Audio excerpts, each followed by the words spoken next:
Hi! In front of me is Asus ROG Phone 6D, and today I would like to show you how you can turn on and use voice typing.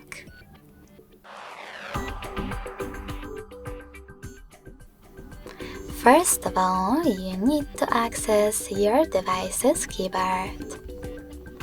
If microphone icon is not visible at the top right corner of it, select this gear next to clipboard.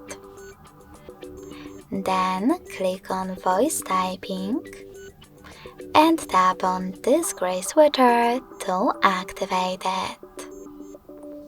When you're ready, go back to your keyboard and click on the microphone icon.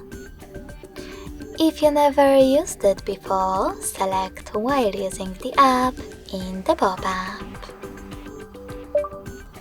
When you're done, tap on the same icon again.